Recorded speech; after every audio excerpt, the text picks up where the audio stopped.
शारदां देवीं रामकृष्णं जगद्गुरुं पादपद्मे त्वयोश्रित्वा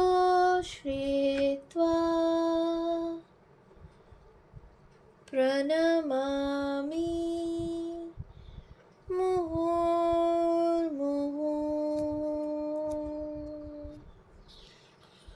পূজনীয় স্বামী লোকেশ্বরানন্দজি মহারাজের সম্পাদনায় রচিত শতরূপে সারদা গ্রন্থ থেকে পাঠ।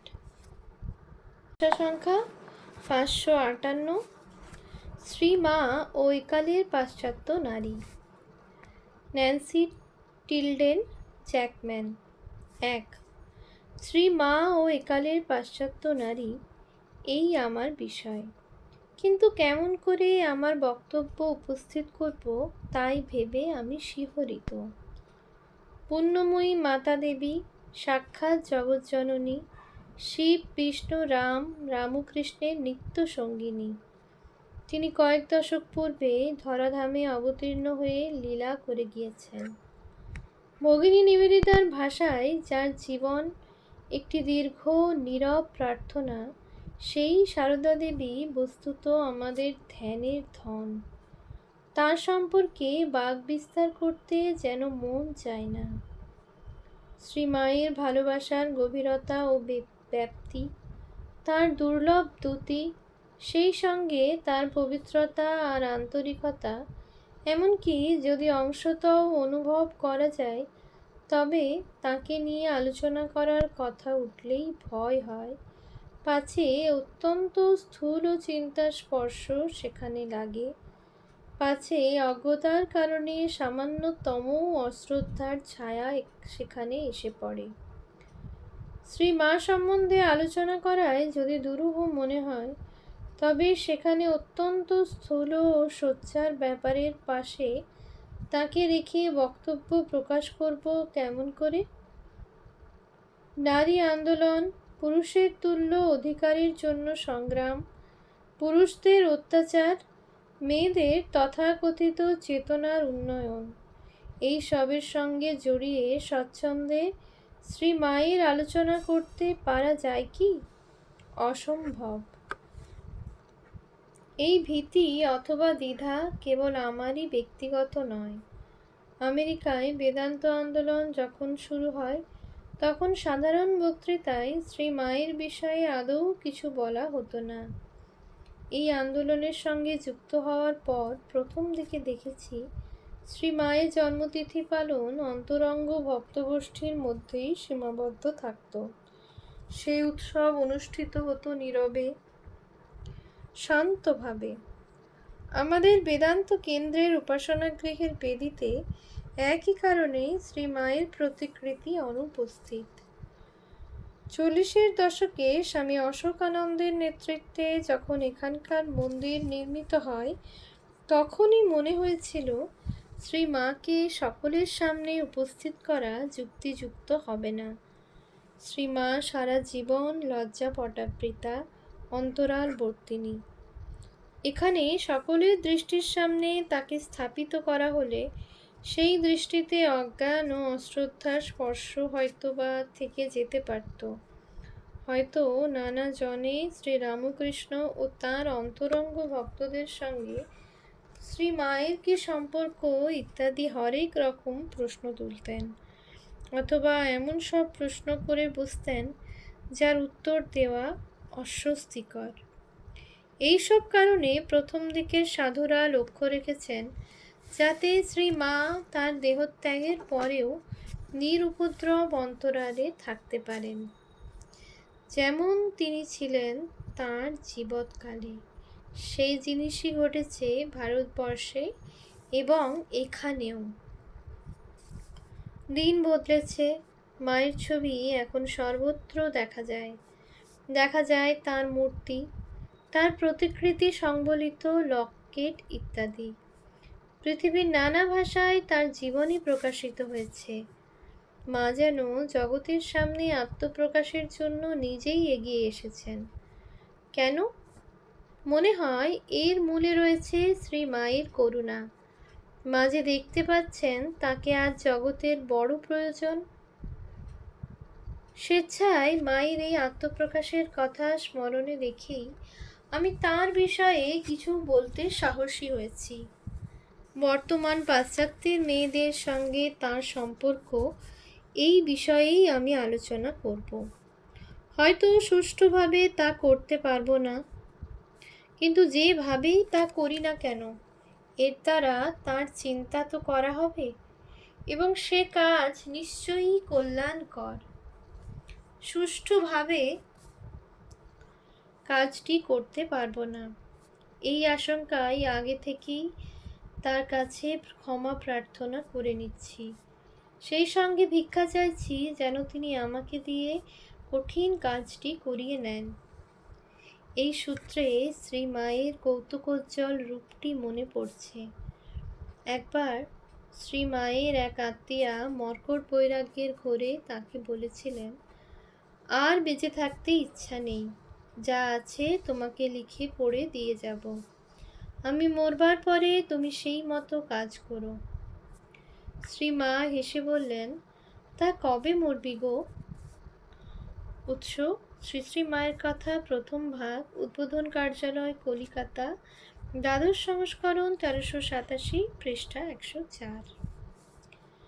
আবার মনে পড়ছে নিবেদিতা শ্রী মাকে একদিন বলেছিলেন, আপনি হন আমাদিগের কালী। শুনে মা সঙ্গে সঙ্গে হেসে বলেন, না বাপু, আমি কালী টালি হতে পারবো না, জিভ বার করে থাকতে হবে তাহলে। উৎস: শ্রীমা সারদা দেবী, স্বামী গম্ভীরানন্দ, উদ্বোধন কার্যালয়, কলিকাতা, ষষ্ঠ সংস্করণ, 1384, পৃষ্ঠা 519। তাই যদি আমি মায়ের বর্ণনা করতে গিয়ে গোলমাল করে ফেলি, তবে নিশ্চয়ই তিনি হেসে উঠবেন। না, শ্রীমাকে আমি মা কালী অথবা শিবপ্রিয়া অথবা বিষ্ণুজায়া রূপে দেখাতে চেষ্টা করব না। মা আমাদের মাই থাকুন, সেইভাবেই তাকে দেখব। উইমেন্স লিবারেশন মুভমেন্ট দ্বারা প্রভাবিত পাশ্চাত্য দেশের মেয়েদের জন্য শ্রী মায়ের কি বিশেষ কোনো বার্তা বা উপদেশ ছিল? আমরা জানি যে সভ্যতার ঐতিহ্যে শ্রী মা তাঁর জীবন যাপন করেছেন, সেখানে মেয়েদের অধিকার নয়, মেয়েদের কর্তব্যের কথাই শত শত বর্ষ ধরে ভাবা হয়েছে। সমাজের কাঠামোর মধ্যে থেকে ধৈর্য এবং সকলের প্রতি সহিষ্ণুতা প্রত্যেক মেয়ের আচরণে প্রতিফলিত হোক, এই আদর্শের উপরই মা বারবার জোর দিয়েছেন। এই আদর্শ সামনে রেখে তিনি বড় হয়েছেন, সারা জীবন একে বিশ্বাস ভরে মেনে চলেছেন। তার পক্ষে কি বর্তমান পাশ্চাত্যের মেয়েদের মানসিকতা বুঝতে পারা সম্ভব ছিল? যে মানসিকতায় রয়েছে মেয়েদের বিশেষ অধিকারের, অর্থনৈতিক ক্ষমতার স্বীকৃতি দাবি, পুরুষ শাসিত সমাজ কর্তৃক দীর্ঘ নিগৃহীত মেয়েদের পূর্ণ মানুষের স্বীকৃতি দাবি, শ্রী মায়ের নিঃস্বার্থ জীবনের পাশে কোনো আন্দোলনকে টেনে আনাই যেন অসঙ্গত। পাশ্চাত্যের এই যুগের মেয়েদের প্রতি শ্রী মায়ের বিশেষ কোনো বার্তা বা বাণী ছিল, একথা ভাবাও যেন কঠিন। তিনি তো বক্তৃতা দিতেন না, বাণী দেওয়াও তার কাজ ছিল না, কিন্তু তার জীবন, সেই জীবন থেকে কি এ ব্যাপারে আমরা কিছু শিক্ষা নিতে পারি?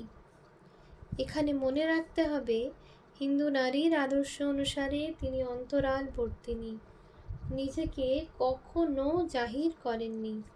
স্বামীকে পূজা করেছেন ঈশ্বর জ্ঞানে, ভাইপো ভাইঝি এবং অন্যান্য আত্মীয় ঘেরা সংসারের সকলকে সস্নেহে সেবা করেছেন।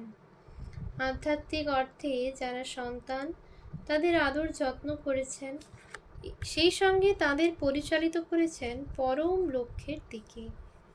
এ সবই তিনি করেছেন সকলের মধ্যেই ঈশ্বরের অস্তিত্বকে অনুভব করে। পাশ্চাত্য জগতের নারী আন্দোলনের একটি লক্ষ্য স্ত্রী জাতির চেতনার উন্নয়ন, কনসিয়াসনেস রেজিং। শ্রী মা এই শব্দ শুনলে হয়তো ভাবতেন ঈশ্বর চেতনার কথাই বুঝি বলা হচ্ছে, তাই বুঝি ওদের লক্ষ্য। কিন্তু তা যদি হতো তবে পুরুষদের সমান অধিকারের ইত্যাদির দাবির কোনো অর্থই থাকতো না।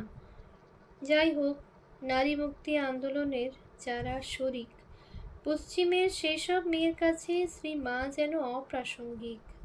তারা মাকে মনে করবে সেকেলে। পুরুষশাসিত সমাজের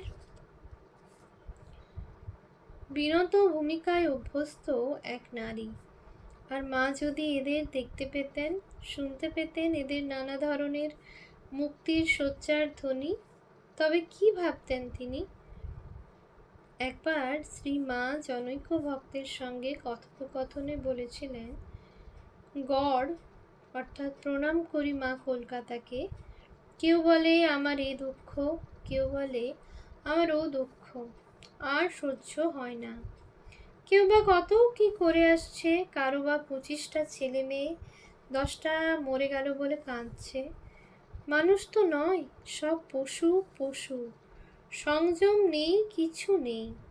উৎস শ্রী শ্রী মায়ের কথা, প্রথম ভাগ, পৃষ্ঠা 77। তাহলে নারী মুক্তি আন্দোলনের মেয়েদের ধরন ধারণ দেখে শ্রী মা কি তাদের সংযমহীন পশুবৎ মনে করতেন? আপাতত মনে হয় মা ওদের ঠিক তাই মনে করতেন। যদি তাই হয় তবে বর্তমান আলোচনার কি প্রয়োজন?